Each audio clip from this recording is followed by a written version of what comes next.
So here on the screen, I've got a couple of example shoots. I got 3 good ones and I got 3 not so good ones. Let's start with a couple of these ones that are not so good, and then we can dive into the ones that are good. And you can see, like, I'm further away, the lift is further away from the wall. So like, look how tight this was to the wall, then look how far away from this one was from the wall. And then we got this one, and then you can see, like, the background's jumping all over the place, the logo's jumping all over the place. It's kind of jarring to look at. It looks bad. And you can see, like, the horizon is off on that one. This shoot would have to be redone.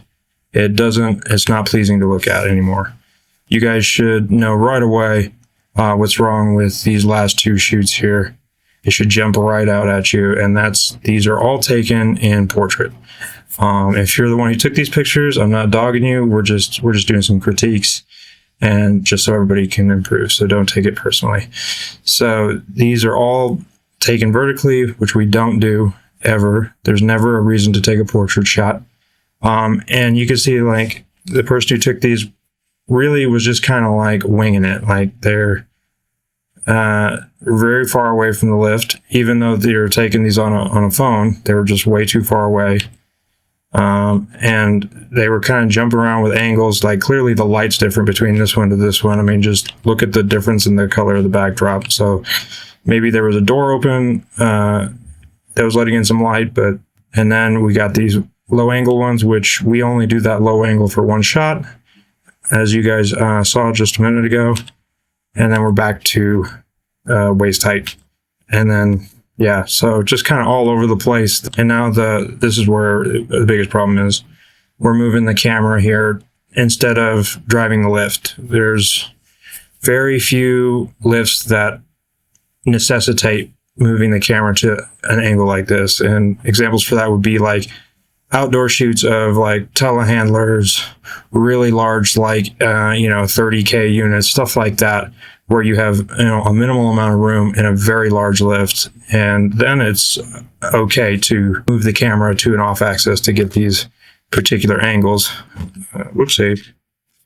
And but that's the exception to the rule. There's no reason that this lift needed to stay in the same position. They should have been moving the lift and not the camera. From a broad view here, the backdrop does not jump around. You can see that red line is uniform all the way across the top for every shot. That red line does not jump around. And that's very important. It makes it much more pleasing to look at when you're looking at a grid of these and they're all identically shot, so like the same distance away from the camera every time. Believe it or not, it makes a very big difference. So we're going to achieve that by not moving the camera. That is achieved by never moving the camera and only moving the lift. So you can see this one is not perfectly centered, but that's okay. It doesn't have to be perfectly centered. It can be a little off as long as you're getting the whole lift in there and it's close. My hands were shaky when I took it. So try and keep your hands as still as you can when you take these cab shots, otherwise they could turn a little bit blurry. I can sharpen them up a tiny bit in Photoshop, but not much. This has already been sharpened and it's still soft. This is that hero shot we were just talking about. This is from, very low angle. I actually have the phone resting on the ground.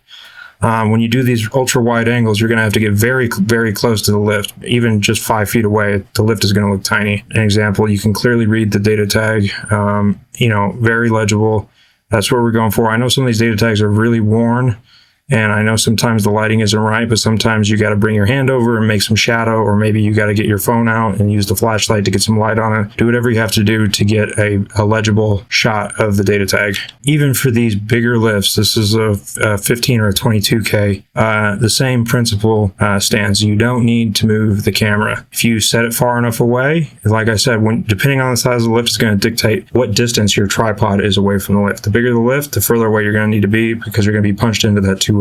So, but this is a big lift, and you can see we still were able to get our shots in. Now, we did cut off a little bit of the top of the mast in this one, but that's okay. That's not a big deal. You guys need to make sure that you're not having a lift that looks dark. That's really important. If your lift is looking dark in any shot, that's a problem. Adjust your lighting, move your lights closer, do whatever you have to do. I know our lights are on wheels, so it's much easier. If you guys need to get set up where your lights get put on wheels, go ahead and do that. But you're going to need to adjust. You're going to need to be able to move your forward-facing lights to compensate for the size of the lift and distance from the camera. All that stuff is very important that you can move those things. These are the drive motors for this thing. When the engine looks clean, when the batteries look clean, and it's real nice and pretty under the hood, you'll pop the hood, you'll snag a shot of this. Sometimes we'll use it, sometimes we won't, but we like to have it on. So this is an example of like a smaller unit, and it's just an example that like size truly doesn't, like, it's not going to matter whether it's huge, small. You're going to be able to you're going to be able to achieve the look no matter what the size of the lift is. All right, so I'm going to go ahead and cut this back to the regular video. If you have any questions, obviously you can replay this section or reach out and ask me. You will have my contact information.